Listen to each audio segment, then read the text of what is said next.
नमस्कार दर्शकों, बात आज की चैनल के कार्यक्रम आर पार में मैं निपुण भार्गव आपका स्वागत करता हूं। हमारे चैनल है श्री सुरेंद्र चतुर्वेदी जी की अनुपस्थिति में उनके शब्द मैं आपके समक्ष पेश कर रहा हूं। पत्रकारों पर सरकार के विरुद्ध लिखने का केस दर्ज नहीं हो सकता, सर्वोच्च न्यायालय का फैसला। पत्रकार प्रजातंत्र के चौथे स्तंभ है। यह सच बात कभी उन लोगों को पसंद नहीं आती जो अपने ऐबों को ढकने के लिए किसी भी हद तक जा सकते हैं। अधिकारी और राजनेताओं के लिए यह चौथा स्तंभ हमेशा आंखों की किरकिरी बना रहता है।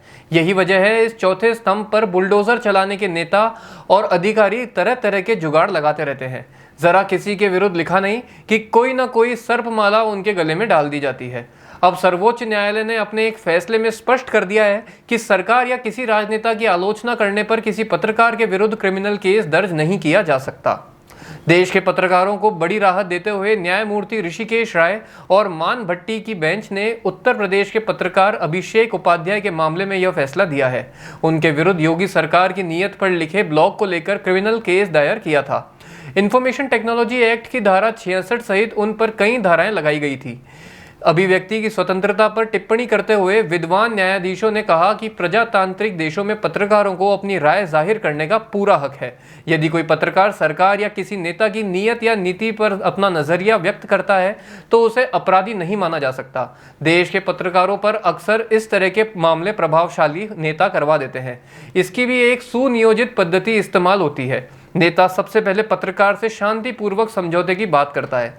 जब पत्रकार नहीं मानता तो नेताजी के चिलगोजे आर्थिक प्रबंधन की कोशिश करते हैं। जब उससे भी बात नहीं बनती तो पत्रकार के लिए यह प्रचारित किया जाता है कि वह नेताजी से भारी रकम मांग रहा है। नेताजी ने नहीं दी तो वह उनके विरुद्ध लिख रहा है। कोई पत्रकार यदि रीढ़ की हड्डी का इस्तेमाल करते हुए मजबूती से कलम को तलवार बनाए रखता है तो नेताजी और उनके चिलगोजे पत्रकार को डराने धमकाने पर उतर आते हैं। कई बार पत्रकारों को मौका देखकर मारपीट का शिकार बना लिया जाता है। प्राय सच्चे पत्रकारों का उनके साथी ही साथ नहीं देते। कई बार तो वे नेताओं के गुर्गे बनकर बहुत अच्छा किया जैसे जुमले बोलने लगते हैं। ईमानदार पत्रकारों के साथ प्राय जानलेवा हमले होते रहते हैं। ऐसे लोगों को उनके घर वाले और बंधु हिम्मत बढ़ाने की जगह हिम्मत तोड़ने का काम करते हैं। उसे समझौतावादी होने की नसीहत देते हैं।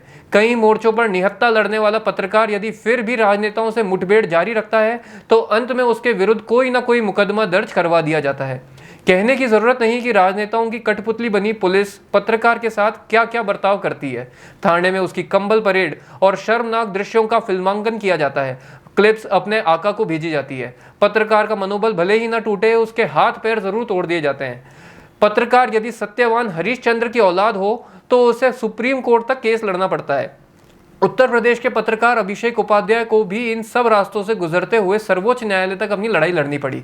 यहाँ मैं अपने बारे में भी बता दूं कि सन 1990 में मेरे साथ कुछ नेताओं की शय पर हमलावरों ने जानलेवा हमला किया था। रात के 1 बजे जब मैं न्याय अखबार की रात्रि पारी से लौट रहा था, लगभग मृत अवस्था में छोड़कर हमलावर भाग गए थे।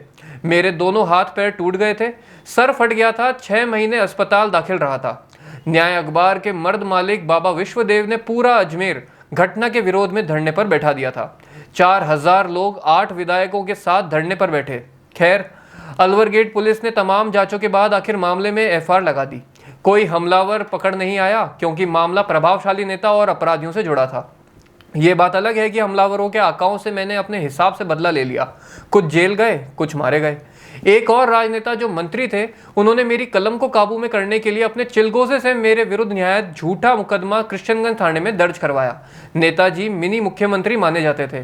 पुलिस उनके सामने जमूरे जैसी थी। मुझ पर 3 करोड़ रुपए मांगने का आरोप लगाया गया। मामला दर्ज होते ही मैंने नेताजी के कुर्ते के दागों पर लिखना शुरू किया। उनको समझ आ गया कि दाव गलत चल दिया है। मेरे बयान होने से पहले चिलगोजों ने मामला यह कह के वापस ले लिया कि गलतफहमी हो गई थी।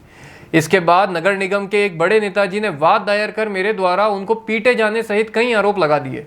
कृष्णगंज थाने ने प्राथमिक जांच में ही समझ लिया कि पूरा मामला कूट रचित और झूठा है। जांच में ही मामला एफआईआर तक पहुंच गया। मित्रों, पत्रकारिता आग का दरिया है और डूब के जाना है जैसा खतरनाक पेशा है। बहुत कम लोग इस दरिया के पार उतरते हैं। मैं जमीन से जुड़ा पत्रकार हूँ। किसी के भी विरुद्ध दुराग्रह से नहीं लिखता। मन, कर्म, वाणी और व्यवहार से एकदम ईमानदार हूँ। ईश्वर ने पहले से ही इतना बख्श रखा है कि किसी बात की कमी नहीं है। रोटी मिल रही है, भिष्टा नहीं खाऊंगा। खुददारी से जिया हूँ, मरूंगा भी खुददारी से। यूं भी उम्र के उस मोड़ पर पहुंच गया हूँ कि उतार घसीटी आ गई है। हाँ, अंत में एक जानकारी और, यारबाजी में भी अपना कोई मुकाबला नहीं है। सर काट कर थाली में परोस सकता हूँ, बता देना कभी किसी यार को जरूरत पड़े तो। धन्यवाद।